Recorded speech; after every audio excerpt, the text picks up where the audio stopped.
Jadi dalam kalam Allah Subhanahu wa taala, apabila dalalahnya menunjuk kepada mengerjakan sesuatu seperti bitolabi fi'li sholah matalah, tuntutan untuk melakukan sembahyang misalnya, amrun itu dinamakan perintah arah.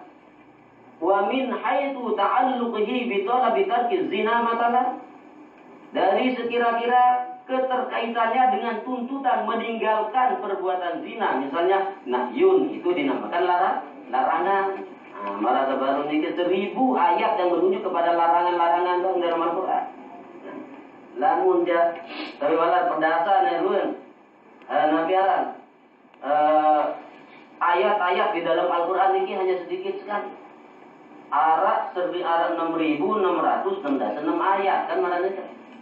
Jauh lebih banyak hadis. Lamun hadis sampai ratusan ribu hadis ini sulit gak hadis. Nah, lalu Al-Quran arah 6.666 ayat. Akan tetapi yang 6.666 ayat ini itu hanya yang tersurat saja. Adapun yang tersirat, makna tersirat di dalam apa yang terkandung dalam 6.666 ayat ini, bisnis dunia ini, isi seluruh alam habis masuk di sana. Di narak ya ada beda ukuran, pasti narak dong di dalam Al-Quran. Lamun dan bau itu tergani jelas. Nah sehingga Imam Syafi'i sendiri berkata, "Lau dha'a iqalu ba'iri lawajadtuhu fil Qur'an." Andin ya tekel naik nunte kedaunya telah pasti dia dari dalam Al-Quran. Nu bahasa Imam Syafi'i. Kendaitan di dalam Al-Quran. Padahal begitu dari ayat Al-Quran disebut tekel naik nunte Imam Syafi'i ya telah kan kendaitan dan benar. Tetapi secara tersirat pasti ada di sana. Nah, karena inilah alasan kita. Kenapa bid'ah yang dilakukan oleh sebagian daripada para ulama yang mereka masukkan ke dalam bid'ah hasanat ini, kita yakin bahwa dalilnya ada dalam Al-Quran. Pasti narak di dalam Al-Quran. Cuma yang belum mesti tegani kadang-kadang. Nah, ini lantaran dangkal ilmu dan bau isi tegali para dari ulama mina-mina taringan. Nah, ini mina-mina bid'ah. Padahal pada hakikat tidak diambil dari Al-Quran dan hadis semua. Dari ini narak istimewa oleh dalam Al-Quran dan oleh dalam hadis. Lalu yang belum bau isi tegali langsung. Nah, bau isi tegali langsung karena itulah kita disuruh mengikuti para alim ulama. Karena al-ulama warasatul anbiya. Ulama ini merupakan pewaris daripada para nabi. Memang sumber hukum terbesar Al-Quran dan hadis. Lalu lantaran tahu ya gali hukum oleh sumber terbesar ini bahaya yang belum ya pada suruh kemudian oleh dengan baik oleh para alim ulama. Andainya ibarat misal Al-Quran dan hadis ini ibarat misal gardu listrik yang paling pelik. Nah ini. Sementara makin yang kita ketahui dalam tes pen kan, tes pen doang kita ketahui, nulis dah judul. Mau milih dia baik seteru mulai gedung paling belik, dia milih terlalu lalu ngecok langsung insyaallah nyiwa. Ini kan, dan bau isi, tenaga umaran itu belum kemudian oleh tengah alir ni, kemudian oleh tengah alir. Ini lalu dengan saya tahu ia membaik oleh gaduh sebelik. Begitulah Al-Quran dan hadis ini sumber hukum terbesar. Dan kita tidak akan bisa menggali langsung dari sana karena kekurangan ilmu alat, kan? Kurang ilmu alat. Karena itu kita ambil dari belakang. Biasa wah bau isi manu gali si para alim ulama. Iya sebaik katanya. Ya sebaik di situ. Jelas mereka mengambil dari Al-Quran dan hadis. Nah lagi maaf di dua aliran dari makin ini. Oh dia beda darah Al-Quran, dia beda darah hadis. Wah napa hadis selaku. Nah dari ini pembahasan di bid'ah. Apakah bisindai di dalam Al-Quran ini? Sementara para alim ulama mereka bisa menggali Al-Quran ini karena mereka betul-betul mengerti mengenai qara'inul ahwal. Qara'inul ahwal ini tunjukan daripada keadaan. Nah, lantaran kalimat nafiaran bahasa Arab, bahasa Indonesia doang lain tuh penggal lain arti. Kan orang ini kan coba tindang ya sila. Nah, kacamata ibu pecah. Ini keruan arti. Penggal manggil kaca mata ibu pecah. Apa Anda belah jari? Nentang dah belah kan? Tuan penggal kaca mata Ibu pecah, kemudian Anda Malik apa Anda belah? Ina Anda belah. Niki lainan untuk penggambar lainan arti. Nah, pada niki. Dan teman Malik terekeng lain baris. Lain baris, lain hukum. Imam Syafi'i meriwayatkan. Contohnya kita. Imam Syafi'i meriwayatkan zakatul janini zakatu ummihi. Imam Hanafi meriwayatkan zakatul janini zakata ummihi. Baris atas kemudian isi. Alamun Imam Syafi'i dua baris depan. Zakatul janini zakatu ummihi. Kedua baris depan. Imam Hanafi zakatul janini zakata ummihi. Zakata baris atas isi kemudian kebalik hukum isi. Beritahu. Lamun riwayat Imam Syafi'i, zakatul janini zakatu ummihi. Sembelihan daripada janin dalam arti anak binatang yang masih ada dalam kandungan. Andainya misal sampingnya ke betia, anak misalnya dalam niki, janin itu parah. Sembelihan daripada janin itu ialah sembelihan ibunya. Jadi dengan tegorok ina lapun deburak mati kena anak teledri ke wasah luar niki jadi sembelihan ina tadi. Nah, niki lamun oleh mazhab Imam Syafi'i. Makin mazhab Imam Hanafi balik. Kan baris atas kami. Zakatul janini zakata ummihi. Nah, zakatul janin sembelihan daripada janin itu zakata ummihi ay ka zakati ummihi. Lamun kena zakata mansubun bina zika khafid. Berbaris atas karena dibuang huruf jar. Jadi asal kazakati ummihi, sembelihan anak yang ada dalam perut ibunya itu sama seperti sembelihan ibunya. Berarti harus tegorok. Lamun ditegorok bangke jadi. Nah, ini kan beda. Lamun Imam Syafi'i, ndek nak jadi bangke tegorok ini dan mati anak kulo dalam, sah nuan niki anak kulo dalam niki ndek perlu tegorok. Nah, lamun Imam Hanafi bangke jadi anak niki kulo dalam. Kan jauh lain kebalik niki hukum isin. Nah, ini lantaran baris doang.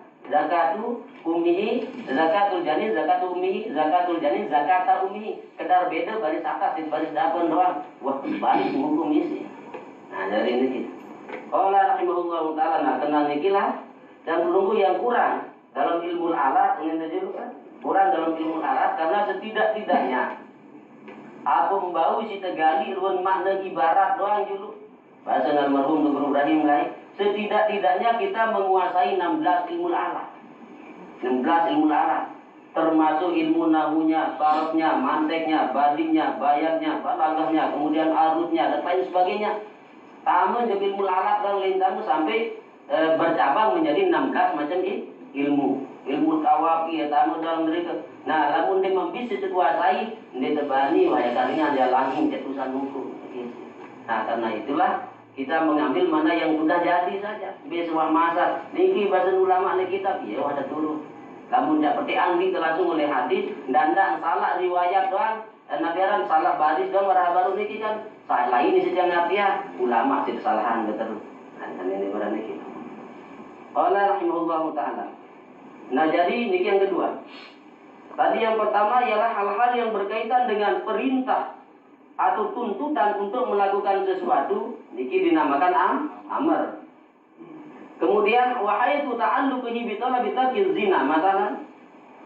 Kemudian dilihat dari sekira-kira tuntutannya, keterkaitannya dengan tuntutan meninggalkan perbuatan zina, misalnya nahyun itu dinamakan larangan, para. Wa min haitsu ta'alluqihi, dari sekira-kira keterkaitan kalam Allah Ta'ala itu bi anna fir'auna, dengan bahwasanya Fir'aun fa'ala kaza au fa'ala kaza. Nah, kaza niki lagunya ta'irab, kaza ismun murakkabun mabniun ala sukun kinayatun anil fi'li. Lamun nulis niki kadang-kadang kinayatun anil sifat, kadang-kadang kinayatun anil qaul sesuai dengan karinah. Wa min haitsu ta'alluqihi, dari sekira-kira keterkaitan kalam Allah Ta'ala itu bi anna fir'auna, dengan bahwasanya Fir'aun fa'ala kaza, melakukan perbuatan ini, isi ente cerita di dalam Al-Qur'an. Au fa'ala kaza, atau melakukan seperti ini, masalah khabarun, itu dinamakan khabar, cerita, kisah.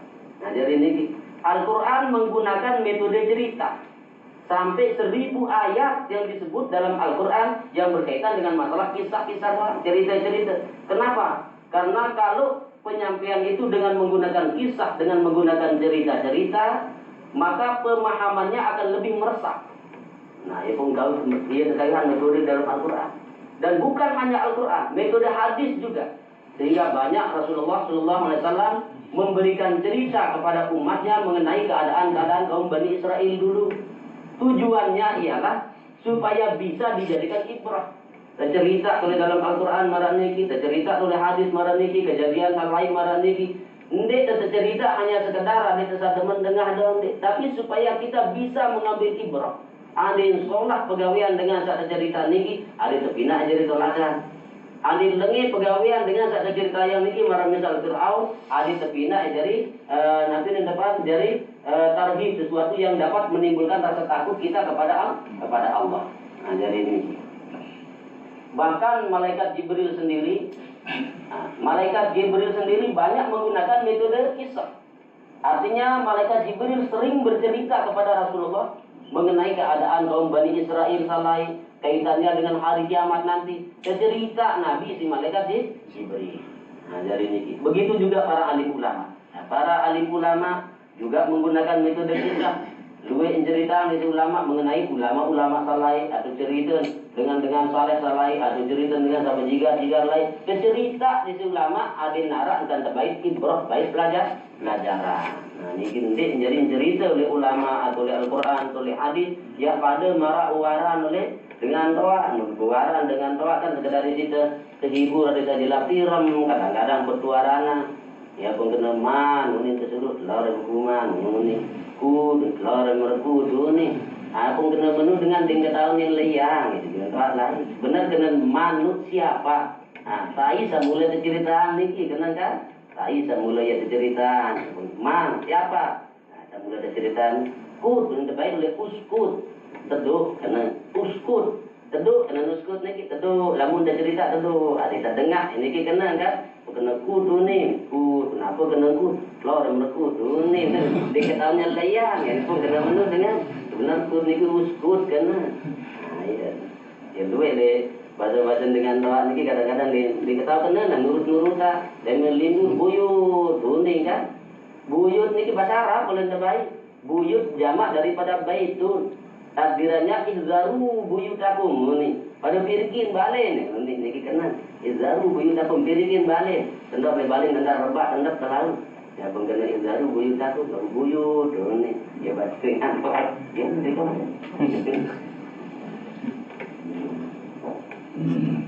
Allah rahimahullah ta'ala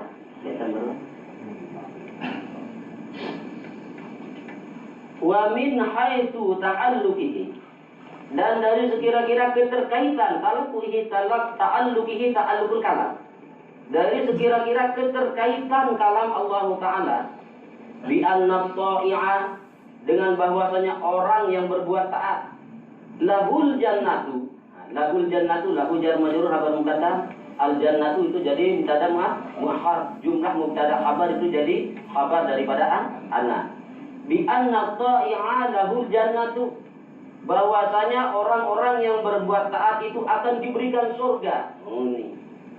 Oleh dalam Al-Quran disebut marane kan untuk orang-orang yang berbuat taat diberikan surga. Innal ladzina amanu wa 'amilus shalihati kanat lahum jannatul firdausi nuzula khalidina fiha la yabghuna 'anha hiwala dan seterusnya. Akhir surat sampai akhir surat Al-Kahfi ini kan. Innal ladzina amanu wa 'amilus sholihat sesungguhnya orang-orang yang beriman dan orang-orang yang beramal saleh kana lahu jannatul firdaus nuzula adalah baginya surga firdaus yang menjadi tempat tinggalnya. Nah, ini kita seterus. Niki menunjukkan bahwa apa yang Allah Ta'ala sampaikan dalam Al-Quran niki dengan bahwasanya orang yang berbuat taat itu akan diberikan surga. Wa'dun ini dinamakan janji untuk para. Jadi terjanji dengan gawe pegawaian bagus niki itu sudah Allah Taala bahwa dia akan diberikan surga. Untuk marasa baru niki innal ladzina amanu wa 'amilus sholihat sampai akhir surat Al-Kahfi. Menurut keterangan suatu riwayat Nah, niki ketahui gati lamun daya milih turus sembahyang tahajud misalkan dari bahasa oleh suku ibarat saya milih tekidan di nenek ngase tepat waktu lalu dia terbaca innal ladzina amanu wa amilus sholihat jangan duduk sambil melepas tangan kiri di atas dada. Dengan waktu duduk kita baca apa terus pesan malaikat satu malaikat saja duduk ke jam semeni patin tepat setengah insyaallah. Nah, ini sering terbuktian gitu. Dan itu memang datang dari Rasulullah sallallahu alaihi wasallam. Jam kira atau milih ngasen 2 jam semeni sih mbak. Jadi ini kita perlu ya suruh duduk di sini nah apa kan mau sini suruh duduk kadang-kadang lo duduk ngasen dia. Nah, kadang-kadang yang main sindiram tak simpekok saya ada diram mesin. Nah, malaikat duduk dengan ditarain pokok malaikat duduk dengan baris bersembahyang insyaallah. Qala rahimahullah taala. Nah, jadi niki dinamakan wa'dun, janji Allah. Wa min haitsu ta'alluqihi. Dan dari sekira-kira keterkaitan kalam Allah taala itu bi annal 'asiyah dengan bahwasanya orang yang berbuat durhaka yadkhulun nar itu akan masuk neraka. Wa'idun itu dinamakan wa'id atau ancaman nara. Jadi ara-aran wa'id, ara-aran wa'ad. Ini barang. Lamun wa'ad niki janji-janji sa salat. Lamun wa'id niki janji-janji sa lenge. Karena ancaman-ancaman niki. Nah, ila ghairi zalika.